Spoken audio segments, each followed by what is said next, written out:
everyone. We are talking bees today with John Suhadolnik. He is the owner of Bee Glorified in Cleveland. John, welcome. Thank you, Jamie. Tell me how Bee Glorified got started. Well, about 4 years ago, my wife wanted to start raising honeybees. And in the process of raising the honeybees, I decided that I would like to share some of the products that the bees produce to consumers, people, family members and friends, and also other people that are in the community. Very cool. John, how many hives do you have now? Well, I have 6 hives, and basically they're all in Cleveland, and one is also in Sheffield. Okay. Now tell me, what kind of work goes into the hives? When is it harvest season? Well, harvest season is, you could have it at spring, summer, and fall. And each season has different flower arrangements and different nectars that the bees bring in. Usually spring is clover. Summer is a variety of different flowers, and fall is all your wildflowers, goldenrod and ester and so on. And in the process of in between all those seasons, we extract some of the frames. We take that the honey, the bees cap, and we take the capping, scrape the cappings on both sides and put it in an extractor, and the extractor pulls out the honey. And in the process of that, I have one filter that catches the bee parts. There's always some bee parts in there. And then the rest of the honey is straight, unpasteurized, straight from the hive. Now, I'm curious, John, because I'm sure everybody wants to know, do you get stung sometimes when this happens? Yes, I do. A whole bunch of times. And there's also times that I use sting therapy on myself just to help me in different areas. Oh, wow. So we got to make sure to thank our local beekeeper. It's not an easy job. Yes, it is. So, John, tell me also about a little bit more about the products that you offer outside of honey. Well, we have bee pollen that the bees have pollen sacs on their legs that they collect from different flowers, and they bring back to the hive, and we collect it for beneficial and health uses. And we also have royal jelly. We have propolis tinctures with alcohol base and propolis tinctures with water base.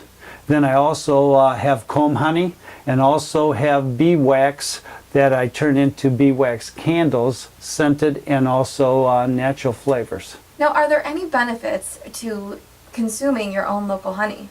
There's a lot of people that have allergies, and I've come across people that have allergies, and also their pets have allergies, just like their dogs.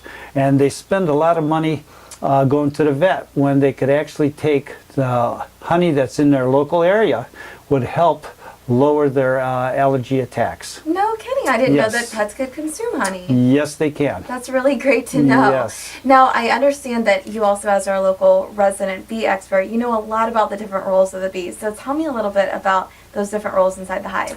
Well, inside the hive, there's usually about 70 or 80,000 bees. You have the queen bee, you have nurse bees, you also have the baby bees that the nurses take care of. Then we also have the drone bees that when a new queen emerges, they go out and pollinate, not pollinate, but mingle with her, so this way she could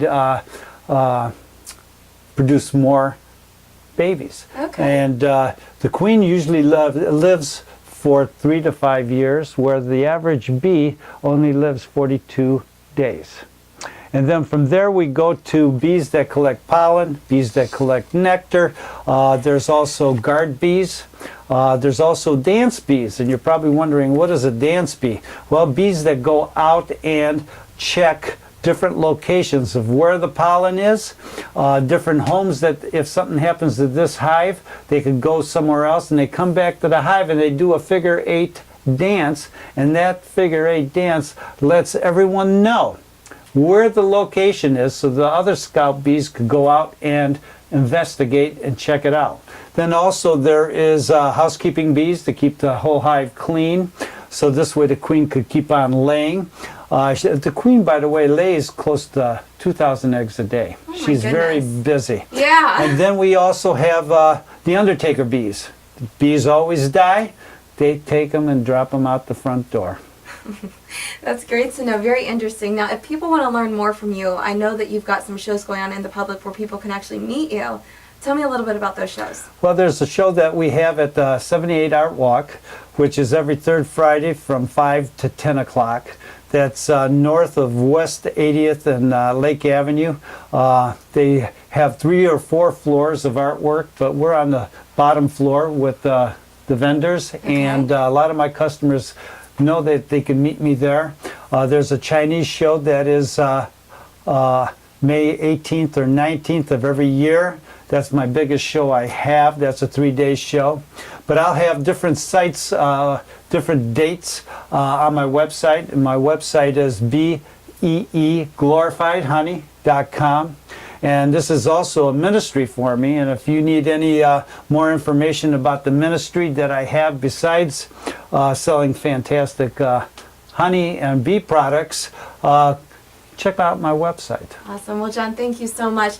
And again, for more information about Bee Glorified and about John, make sure to go to beeglorifiedhoney.com. Thank you all so much, and we will see you next time.